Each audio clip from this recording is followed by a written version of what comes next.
Pause what you're doing right now. A critical banking alert for Australians. If you carry a bank card in your purse or wallet, please stop and read this carefully. The information I'm about to share might prevent you from losing money as soon as this coming Monday. This isn't an exaggeration or a fear tactic. It's a genuine, urgent notice that the majority of Australians are completely unaware of.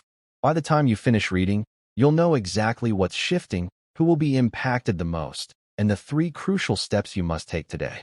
Welcome back to Centrelink Compass AU. We're here to help everyday people, pensioners, and those on government support stay ahead of the system. Today's topic isn't about Centrelink payments themselves, but something closely tied to them: your ability to get cash from an ATM. Starting this Monday, the rules have changed in ways that could genuinely hurt your wallet. What's happening and why? For a long time, getting cash was simple. Walk up to a machine, tap your card, enter your PIN, and leave.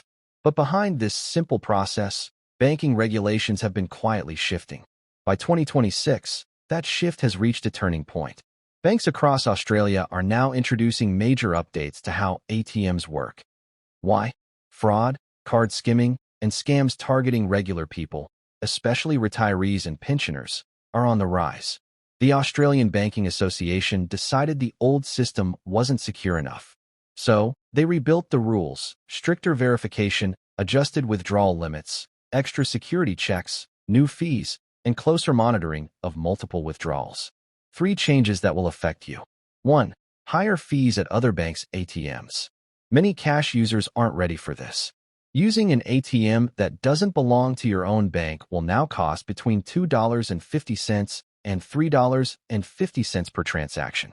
If you withdraw cash 3 or 4 times a week at a petrol station or corner shop, that's up to $14 weekly, nearly $60 a month, and close to $700 a year, money you can't afford to lose. 2. Stricter daily limits. Most major banks have lowered or more strictly enforced daily ATM caps, often around $1,000. If you try to bypass this by making many small withdrawals in a short time, a security alert may be triggered. Your card could be flagged or temporarily blocked, leaving you with no cash. 3. Overseas ATM access requires pre-approval. If you travel and use your Australian card abroad without thinking, those days are gone. You must now actively enable overseas ATM access through your banking app before your card will work. If you forget, your card will be declined with no warning, a nightmare scenario for seniors visiting family overseas. What you must do before Monday. First, check which ATMs you regularly use. If they're not your bank's, plan to make one larger withdrawal from your own bank's machine instead of several small ones. Second, log into your app or call your bank to confirm your current daily withdrawal limit. Third, if you plan any travel, ensure overseas ATM access is switched on. Fourth, if your card was issued before 2021, ask your bank for a new one to stay compatible with upgraded security systems. These changes are real. The fees, limits, and blocks are real. But now that you know, you can protect yourself. Share this with a parent, neighbor, or friend who uses cash. Don't let them be caught off guard this Monday.